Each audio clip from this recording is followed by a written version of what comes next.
من الأمر فاتبعها ولا تتبع أهواء الذين لا يعلمون إنهم لن يغنوا عنك من الله شيئا وإن الظالمين بعضهم أولياء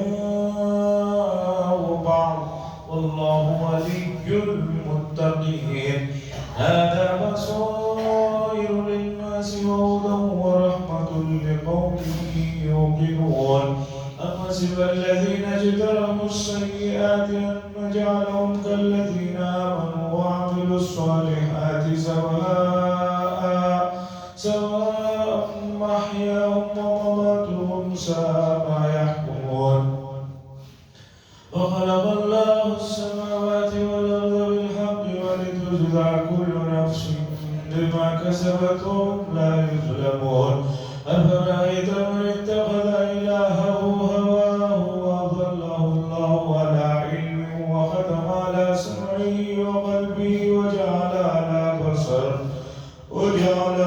بصره غشاوة فمن يهديه من بعد الله أفلا تذكرون وقالوا ما هي إلا حياتنا الدنيا نموت ونحيا وما يهلكنا إلا الدهر وما لهم بذلك من علم إن هم إلا يظنون وإذا تتلى عليهم آياتنا بينات ما كان حجتهم إلا أن قالوا ائتوا بآبائنا إن كنتم صادقين قل الله يحييكم ثم يميتكم ثم يجمعكم إلى يوم القيامة لا ريب فيه ولكن أكثر الناس لا يعلمون. حضرات یہ سورہ جاسیہ کا ایک رکوع بلکہ اس سے بھی کچھ زیادہ حصے کی میں نے آپ کے سامنے تلاوت کی اور مکی صورت ہے اور مکے کے اس دور کی صورت ہے جس دور میں رسول اللہ صلی اللہ علیہ وسلم اور آپ کے ماننے والے صحابہ پر بڑے ظلم و ستم کے پہاڑ توڑے جا رہے تھے اور طرح طرح کے آخرت سے متعلق اور دوسری چیزوں سے متعلق سوالات تھے. اس ماحول کو ذہن میں رکھیے پھر ان آیات کو سمجھیے. اللہ تعالیٰ نے یہاں پر قدرت کی نشانیوں کا ذکر کیا پھر بنی اسرائیل کا تذکرہ کیا کہ ان کو طاقت قوت وہ سب دی گئی نہیں مانا تو ان کا کیا ہوا آپ دیکھیے. مکے کے لوگوں کو ایک سوال یہ رہتا تھا کہ اگر تمام انبیاء ہی کے سلسلے سے رسول اللہ صلی اللہ علیہ وسلم ہیں تو آپ کی شریعت میں ان کی شریعتوں کے مقابلے میں تبدیلیاں کیوں ہیں, چینجز کیوں ہیں؟ یہ ایک سوال ان کو رہتا تھا. تو اللہ نے یہاں اس کا جواب دیا کہ بھئی ہم نے آپ کو دین میں شریعت کے خاص انداز میں ہم نے آپ کو چیزیں احکامات دیے ہیں اس لیے کہ گزشتہ امتوں کے مزاج اور ان کے حالات کے اعتبار سے احکامات الگ تھے. اب آپ کے لیے احکامات الگ ہیں اور یہی سلسلہ قیامت تک کے لیے رہے گا. اس لیے آپ ان لوگوں کی پیروی نہ کریں جو منمانی خواہشات کے پیچھے لگے ہوئے. شریعت کے احکام میں تبدیلیاں خود حضور صلی اللہ علیہ وسلم کے ابتدائی زمانے اور آخری زمانے میں تبدیلیاں رہی ہیں. شریعت میں پہلے کچھ احکام رہے پھر آخر وقت میں ان احکامات میں تبدیلی آئی اور ایسا پہلے بھی ہوتا رہا ہے. یہ کوئی تعجب کی چیز نہیں ہے. ٹھیک اسی طریقے پر جیسے ایک جسمانی ڈاکٹر ایک مریض کی حالت جب بہت ناگفتہ بھی دیکھتا ہے تو الگ دوا تجویز کرتا ہے, پھر 8 دن کے بعد پھر کچھ اور دوائیاں بدلتی ہیں, پھر چند دن کے بعد کچھ اور چینجز آتے ہیں. اب کوئی یہ نہیں کہہ سکتا ڈاکٹر کو کہ بھئی آپ نے جو 8 دن بعد لکھی 15 دن بعد لکھی شروع ہی میں یہ لکھتے تھے نہیں بھائی، شروع میں آپ جس کیفیت سے تھے اس کیفیت میں یہ دوائیاں کام نہیں کرنے والی تھی. آپ کو شروع سے یہاں تک اس طرح لانا تھا، پھر وہاں سے آگے اس طرح لے کے جانا. لیکن عجیب بات ہے، جسمانی سلسلے میں آدمی کسی بھی طرح کا کوئی سوال یا حجت بازی نہیں کرتا ہے، لیکن روح کے علاج کے سلسلے میں کوئی بات کی جائے تو آدمی اس میں ضرور جو ہے حجت کرتا ہے، اس میں جو ہے کہتا ہے ایسا ہونا چاہیے، ویسا ہونا چاہیے. ثم جعلناک علی شریعۃ من الامر، پھر ہم نے بنایا ایک خاص طریقہ آپ کے لیے ہمارے حکم سے. فاتبعھا، آپ اس کی اتباع کیجئے. ولا تتبع، اور اتباع نہ کیجئے ان لوگوں کی جو خواہشات کی اتباع کر رہے ہیں. لا یعلمون، وہ نہیں جانتے.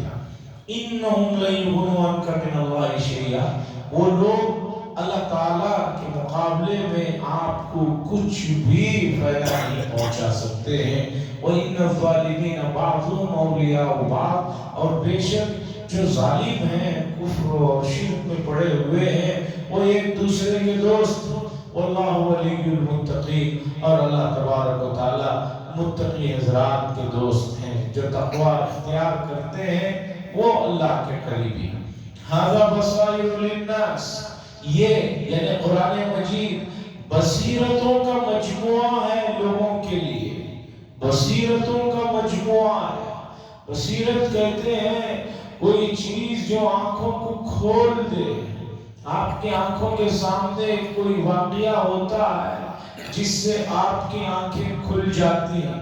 مثال کے طور پر آپ سڑک پار کر رہے ہیں، بے دھیانی کی، آپ کے سامنے کسی کا ایکسیڈنٹ ہو جاتا ہے تو آپ کو فوراً اس سے عبرت ملتی ہے کہ بھئی سڑک کنارے کرتے ہوئے آدمی کو بہت آنکھیں کھلی رکھنا چاہیے اور محتاط رہنا چاہیے.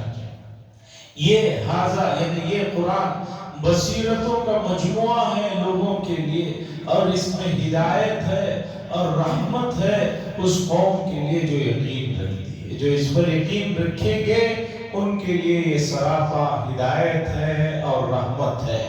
اب آگے اللہ فرماتے ہیں کیا لوگوں نے یہ سوچ رکھا ہے کہ جن لوگوں نے برے کام کیے وہ اور وہ لوگ جنہوں نے ایمان لایا اور نیک کام کیا، ان دونوں کا انجام اور ان دونوں کی حالت جیتے ہوئے مرتے ہوئے ایک ہوگی؟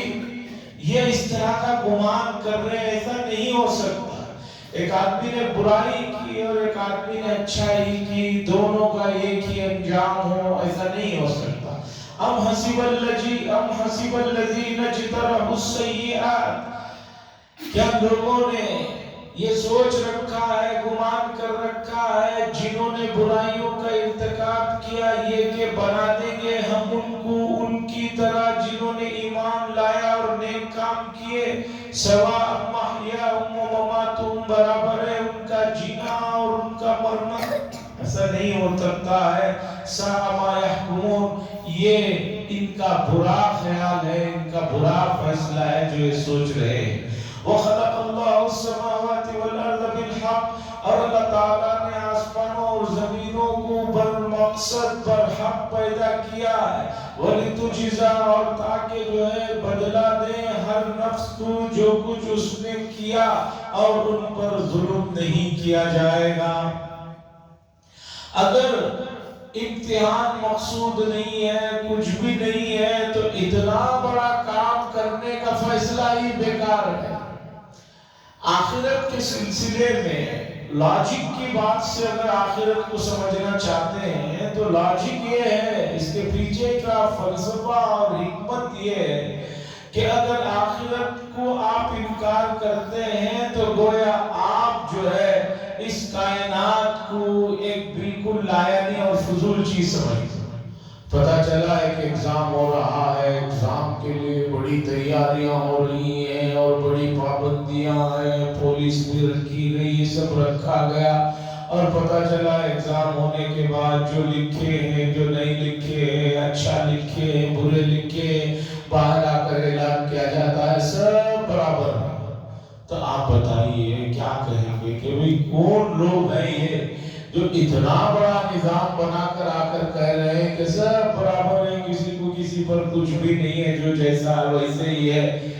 تو اتنی بات کیوں انسانوں کو سمجھ میں نہیں آ رہی ہے آخرت کے منکرین کی؟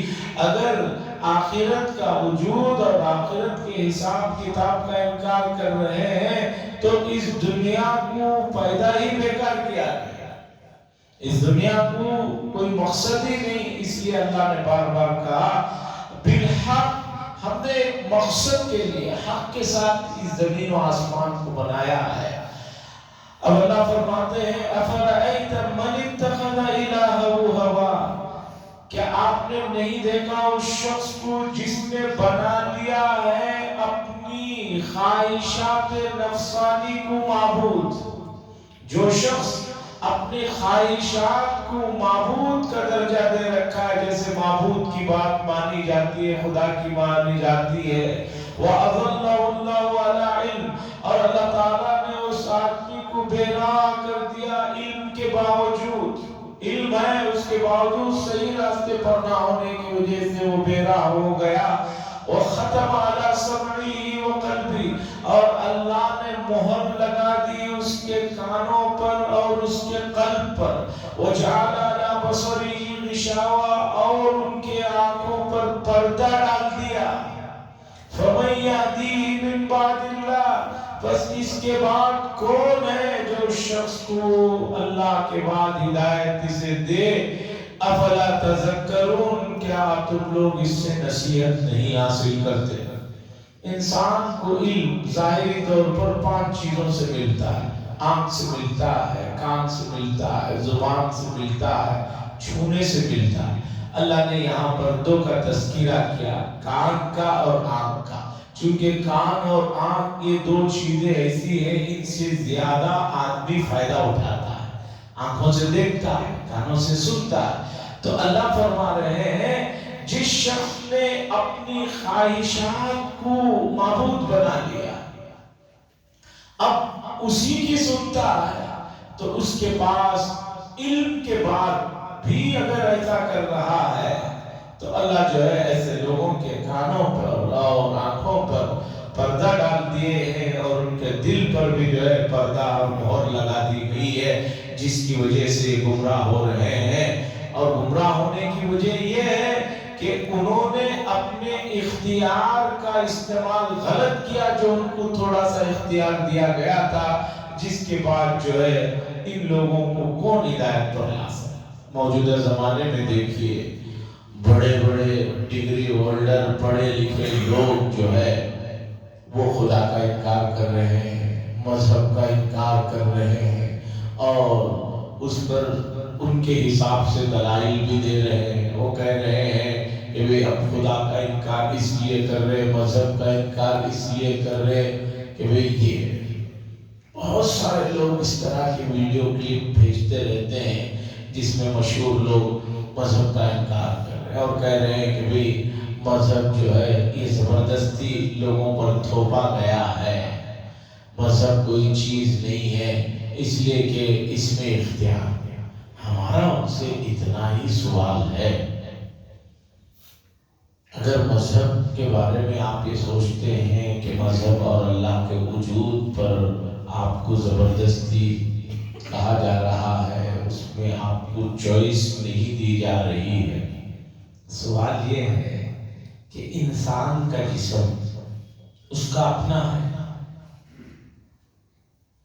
اب اگر اس کے جسم کو, اس کی صحت اور اس کے جسم کو دیکھتے ہوئے ڈاکٹر کچھ چیزوں کو کھانے پینے سے منع کریں تو یہ لوگ ڈاکٹروں کو کوئی الزام نہیں دیتے. ڈاکٹروں کو کیوں نہیں کہتے بھئی یہ بیوقوف لوگ ہیں, ہماری باڈی ہے, ہمارا جسم ہے, ہم جو چاہے کھائیں. لیکن نہیں, ڈاکٹر نے کسی چیز کو منع کیا, اس کا احترام کرتے, اس کا احسان مانتے. ٹھیک اسی طرح آپ مانیے کہ آپ کے جسم کے اندر اس سے قیمتی ایک چیز ہے روح, جسے آپ بھی مانتے ہیں. روح کا تو کوئی انکار نہیں کرتا. تو ہم یہ کہہ رہے ہیں جیسے جسم کے لیے کچھ چیزیں چاہیے اور کچھ چیزوں سے بچنا ہے، اسی طرح روح کا مسئلہ بھی ہے کہ روح کو جو ہے کچھ چیزوں نقصان پہنچانے والی ہیں، کچھ فائدہ پہنچانے والی ہیں. آپ کو مذہب وہی سکھاتا ہے کہ اس روح کو آپ نقصان نہ پہنچائے، یہ کام کریں. جسم کے بارے میں تو مان رہے ہیں، روح کے بارے میں کیوں نہیں مانتے؟ اور آپ کہیں کہ میں روح ہی کو نہیں مانتا تو سب لوگ آپ کو کہیں گے کہ بھی پاگل ہیں، جو روح کو کیوں نہیں مانتے، روح ہی اصل ہے. تو اس طرح کی چیزیں ہیں. موجودہ زمانے میں گمراہی بڑھ رہی ہے، اور گمراہی بہت جو ہے اپنے اوپر اچھا لباس پہنے ہوئے، بہت بن سنور کر، بہت لچکدار انداز میں لوگوں کے سامنے لائی جا رہی ہے. اس لیے موجودہ زمانے میں ایمان کی حفاظت پہلے زمانے کے مقابلے میں زیادہ بڑھ گئی ہے. پہلے کوئی ایک آدمی گمراہ ہوتا تھا یا کچھ ہوتا تھا، گاؤں دیہاتوں کا ماحول ہوتا تھا، اسے فوراً گاؤں سے جو ہے تڑی پار کر کے بغیر کر دیا جاتا تھا. اب آپ کے پاس کسی گمراہ آدمی کو آنے کی ضرورت نہیں ہے. سوشل میڈیا کے ذریعے سے گمراہ لوگ جو ہے آپ کے گھروں میں، آپ کے کمروں میں، آپ کے دماغوں تک آسانی سے پہنچ جائے.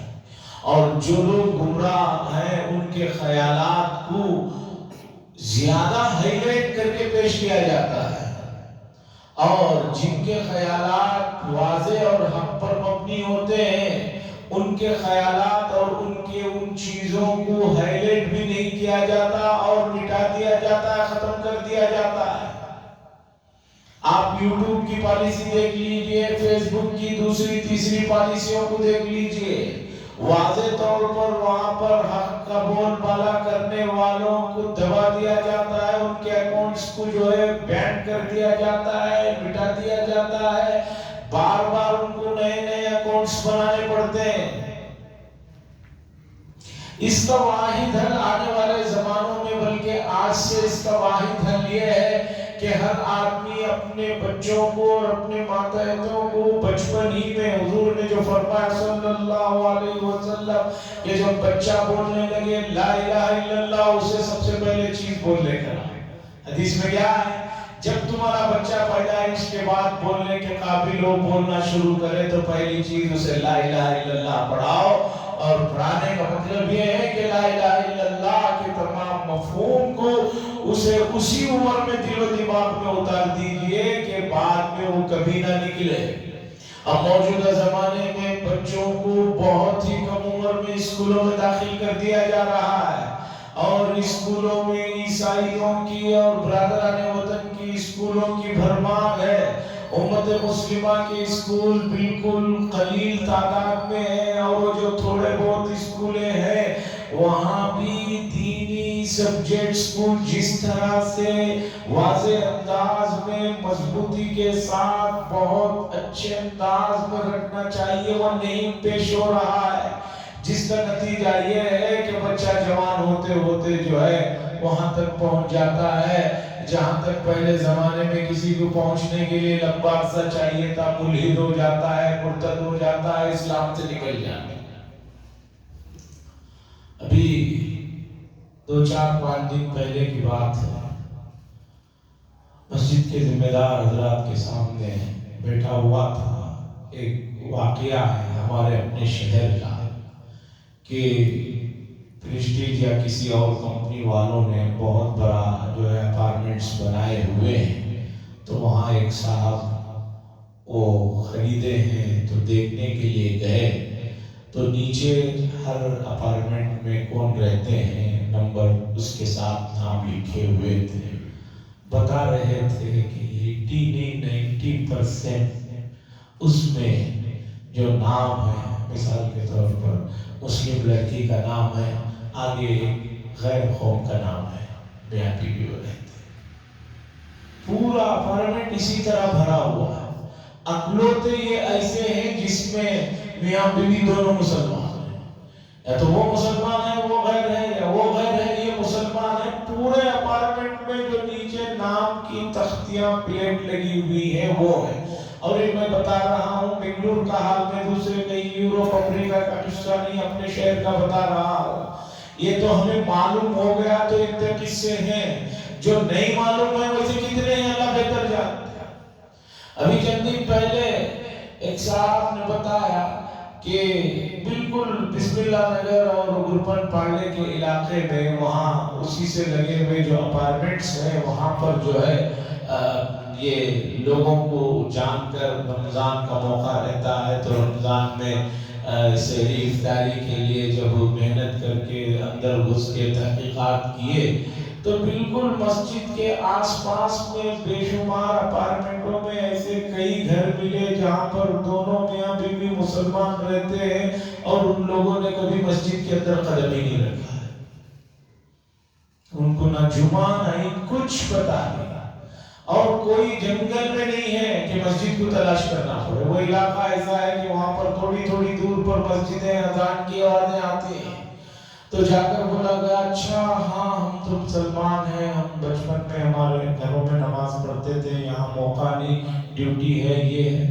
ارے بھائی ہر آدمی کو کمانا ہے، ڈیوٹی ہے، کون اس سے مستثنا ہے؟ ہر آدمی لگا ہوا ہے. ایک آدمی ایسے جگہ بھی اگر نماز کو تک آنے کے لیے یا دین کے سلسلے میں بیسک چیز سے بے پرواہ ہے تو اندازہ لگائیے کہ یہ سب نتیجہ ہے کہ بچپن میں شدت کے ساتھ اسلامی تربیت نہیں کی گئی. اور اس کے بعد اللہ فرماتے ہیں وَقَالُوا مَا هِيَ إِلَّا حَيَاتُنَا الدُّنْيَا نَمُوتُ وَنَحْيَا وَمَا يُهْلِكُنَا إِلَّا الدَّهْرُ. اور یہ لوگ کہتے ہیں نہیں ہیں ہم لوگ مگر یہ ہماری جو دنیا کی زندگی ہے یہ ہے نَمُوتُ وَنَحْيَا، مرتے ہیں بس جیتے ہیں، اور ہم نہیں مرتے اور نہیں جیتے مگر یہ سب زمانے کی وجہ سے ہوتا ہے. زمانہ ہے بس، یہ جینا مرنا یہ زمانے کا کھیل ہے، بس اس سے زیادہ کچھ نہیں. وَمَا لَهُم بِذَلِكَ مِنْ عِلْمٍ. اللہ فرماتے ہیں ان لوگوں کو اس کا کچھ بھی علم نہیں ہے. اِنْهُمْ إِلَّا يَظُنُّونَ، نہیں ہے یہ مگر بس ان کا گمان ہے.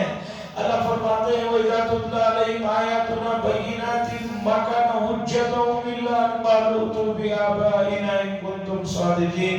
اور جب ان کے سامنے ہماری آیتوں کو جو واضح ہے بالکل پڑھ کر سنایا جاتا ہے تو نہیں ہے ان کا جواب، نہیں ہے ان کی حجت مگر یہ کہ یہ کہتے ہیں اگر تم لوگ اپنی بات میں سچے ہو آخرت کے مسئلے میں تو ہمارے باپ دادا جو مر چکے ہیں ان کو زندہ کر کے لاؤ. مکے کے لوگوں کا جواب بھئی اگر آخرت ہے سب ہے تو ہمارے جو باپ دادا مر گئے ہیں ان کو زندہ کر کے لاؤ. اللہ فرماتے ہیں قُلِ اللَّهُ، اے نبی کہہ دیجئے اللہ ہی ہے جو تمہیں زندگی دیتے ہیں اور تمہیں مارتے ہیں، تمہیں ماریں گے پھر تم سب کو جمع کیا جائے گا قیامت کے دن جس میں کوئی شک نہیں ہے. وَلَكِنَّ أَكْثَرَ النَّاسِ لَا يَعْلَمُونَ، لیکن اکثر لوگ ہیں جو اس کا علم نہیں رکھتے. وَلِلَّهِ مُلْكُ السَّمَاوَاتِ وَالْأَرْضِ. اللہ فرما رہے ہیں ہم یہ کر سکتے ہیں، کیوں؟ اس لیے کہ آسمانوں اور زمینوں کی ملکیت، آسمانوں اور زمین سب ہمارے پاس ہے، ہماری ملکیت میں ہے. تو تم لوگ کہاں جاؤ گے اس سے بچ کر؟ آدمی آسمانوں اور زمینوں سے نکل کر کہاں چلا جائے گا؟ کسی سیارے پہ جائے گا وہ بھی آسمان اور زمین کے اندر ہی ہے، اللہ کی حکومت کے باہر نہیں ہے کہ وہاں پر کسی کا خون کا قانون نہیں چلے گا. اللہ اس پر قادر ہے. وَيَوْمَ تَقُومُ السَّاعَةُ يَوْمَئِذٍ يَخْسَرُ الْمُبْطِلُونَ. اور جس دن قیامت قائم ہوگی اس دن یہ باطل پرست لوگ بہت خسارے میں ہوں گے، بہت جو ہے یہ پریشانی میں ہوں گے. وَتَرَى كُلَّ أُمَّةٍ جَاثِيَةً. اور آپ دیکھیں گے ہر امت جو ہے دو زانوں گھٹنوں پر پڑی ہوئی ہوگی. کل امت، ہر امت کو بلایا جائے گا اس کے نام اعمال کی طرف اور کہا جائے گا کہ اليوم تجزون ما کنتم تعملون، آج کے دن تمہیں بدلہ دیا جا رہا ہے اس چیز کا جسے تم لوگ کیا کرتے تھے. سورہ جاسیہ وہ لفظ یہاں پر آ رہا ہے جاسیہ کہتے ہیں قیامت کے دن ہولناکیوں کا عالم ایسا ہوگا کہ آدمی گھٹنے کے بل پڑا ہوا ہوگا، گھٹنے پر زمین گھٹنے پر لگا کر پیچھے پیروں کو انگلیوں پر اس طرح جو کھڑا کیا جاتا ہے اس ہیئت کو جاسیہ کہا جائے گا۔ اتنا ہولناک منظر ہوگا کہ اس منظر کی وجہ سے آدمی کھڑ نہیں سکے گا، گھٹنوں کے بل گر جائے گا۔ وَتَرَى كُلَّ أُمَّةٍ جَاثِيَةً، ہر امت کو آپ دیکھیں گے وہ گھٹنوں کے بل پڑی ہوئی ہے۔ ہر امت کو اس کی کتاب کی طرف، اس کے نام اعمال کی طرف بلایا جائے گا۔ قیامت کے دن نام اعمال کو منتشر کر دیا جائے گا، ہر آدمی کا نام اعمال اس کے ہاتھ میں ہوگا۔ اللہ فرماتے ہیں ھذا کتابنا ينطق علیکم بالحق، یہ ہمارا وہ لکھایا ہوا نام اعمال ہے جو آج بول رہا ہے تمہارے سامنے حق کے ساتھ۔ اِنَّا كُنَّا نَسْتَنسِخُ مَا كُنْتُمْ تَعْمَلُونَ، بے شک ہم لوگ بے شک ہم لکھوا رہے ہیں۔ نستنسخ فوٹو کاپی جسے بولتے ہیں، نستنسخ نسخہ تیار کر رہے ہیں، جو کچھ تم لوگ کیا کرتے تھے اس کا نسخہ ہے ان کے ہاتھ میں دے دیا جائے گا، تو نام اعمال دیا جائے گا۔ اب ان آیات کے ساتھ سورہ حاقہ کی آیات کو ملا لیجئے۔ میں نے یہ بات بارہا آپ حضرات کے سامنے رکھا، قرآن مجید میدان حشر کے کچھ چیزوں کو ایک جگہ اور کچھ چیزوں کو اور تفصیل سے دوسری جگہ، جو لوگ برے ہوں گے ان کے نام اعمال بائیں ہاتھ میں لیفٹ ہینڈ میں دیا جائے گا، پیچھے سے دیا جائے گا۔ سورہ حاقہ میں مفسرین نے وہاں اس کی وجہ لکھی ہے کہ جو لوگ گنہگار مجرم ہوں گے ان کو پیچھے باندھ کر ان کے ہاتھوں کو بیڑیاں ڈال دی جائیں گی، وہ پیچھے سے لیں گے تو سمجھ جائیں گے کہ بھی ہمارے لیے بڑی ہلاکت ہے۔ تو اللہ فرما رہے ہیں ھذا کتابنا، یہ ہماری کتاب یعنی لکھوایا ہوا دفتر، ینطق علیکم بالحق، حق کے ساتھ بول رہا ہے جو کچھ تم نے وہاں کیا۔ اِنَّا كُنَّا نَسْتَنسِخُ، بے شک ہم جو ہے اسے لکھوا رہے ہیں جو کچھ تم لوگ کر رہے ہو۔ فَأَمَّا الَّذِينَ آمَنُوا، بہرحال وہ لوگ جنہوں نے ایمان لایا، وَعَمِلُوا الصَّالِحَاتِ، ہر جگہ ایمان کے بعد نیک کاموں کا حکم ہے۔ امت کو اس غلط فہمی سے نکلنا چاہیے کہ صرف کلمہ ہم پڑھ رہے ہیں اس پر جو ہے اطمینان نہ کریں، ایمان کے بعد وَعَمِلُوا الصَّالِحَاتِ، جنہوں نے نیک کام کیا، فَيُدْخِلُهُمْ رَبُّهُمْ فِي رَحْمَتِهِ، بس اللہ تعالیٰ ان کو اپنی رحمت میں ان کا رب ان کو داخل فرمائے گا۔ ذَلِكَ هُوَ الْفَوْزُ الْمُبِينُ، اور یہ کھلی ہوئی بڑی کامیابی ہے۔ وَأَمَّا الَّذِينَ كَفَرُوا، اور بہرحال وہ لوگ جنہوں نے کفر کیا، أَفَلَمْ تَكُنْ آيَاتِي تُتْلَى عَلَيْكُمْ، ان سے کہا جائے گا کہ نہیں تھے کہ ہماری آیتوں کو تمہارے سامنے تلاوت کی جا رہی تھی، فَاسْتَكْبَرْتُمْ، تم نے تکبر کیا، تم نے انکار کیا، وَكُنْتُمْ قَوْمًا مُجْرِمِينَ، اور تم لوگ تھے جرم کرنے والے مجرم لوگ۔ بتایا جائے میدان محشر کی ہولناکیوں کا قرآن مجید نے 17ویں پارے میں تذکرہ کیا، دوسری جگہ تذکرہ کیا۔ اس لیے آدمی کو اپنی دعاؤں میں خاص طور پر آخرت کے مسئلے میں کامیابی کے لیے مستقل ذاتی طور پر دعا کرتے رہنا چاہیے۔ جو چیز اہم ہوتی ہے اسے بار بار آدمی یاد کرتا ہے۔ اس کے بعد آگے کہا جا رہا ہے وَإِذَا قِيلَ إِنَّ وَعْدَ اللَّهِ حَقٌّ، اور جب تم سے کہا جاتا، ان سے کہا جاتا تھا کہ اللہ کا وعدہ حق ہے، وَالسَّاعَةُ لَا رَيْبَ فِيهَا، اور قیامت آنے والی ہے اس میں کوئی نہیں ہے، اس میں کوئی شک نہیں ہے۔ قُلْتُمْ مَا نَدْرِي مَا السَّاعَةُ، تو تم لوگ کہتے تھے مَا نَدْرِي مَا السَّاعَةُ، ہم نہیں جانتے قیامت کیا چیز ہے۔ إِن نَظُنُّ إِلَّا ظَنًّا، ہم بس گمان نہیں کرتے مگر تھوڑا سا گمان کرتے ہیں۔ وَمَا نَحْنُ مستيقنين اور ہمیں اس چیز کا یقین نہیں ہے، قیامت کے سلسلے میں یقین نہیں ہے. یہ باتیں کہا کرتے تھے. وَبَدَا لَهُمْ سَيِّئَاتُ مَا عَمِلُوا اور وَبَدَا لَهُمْ سَيِّئَاتُ مَا عَمِلُوا وَحَاقَ بِهِمْ مَا كَانُوا بِهِ يَسْتَهْزِئُونَ اور اب ان کے برائیاں ان پر ظاہر ہو جائیں گی، ان کے برے کام جو کچھ انہوں نے کیا تھا ان گناہوں کی نوسط ان کے سامنے ظاہر ہو جائے گی. وَحَاقَ بِهِمْ مَا كَانُوا بِهِ يَسْتَهْزِئُونَ اور جس چیز کا انہوں نے انکار کیا، مذاق کیا، وہ چیزیں ان کے ارد گرد جو ہے لپیٹ دی جائیں گی. یعنی وہ اعمال بد کے جو گناہ ہوں گے اسے جو ہے لپیٹ دیا جائے گا. اللہ سے دعا فرمائے اللہ تبارک و تعالی جن آیات میں جو مضامین ہیں ان مضامین کے اندر جو ہمارے لیے سبق اور عبرت ہے اسے اپنانے کی پوری امت مسلمہ کو توفیق نصیب فرمائے. وآخر دعوانا الحمدللہ رب العالمین.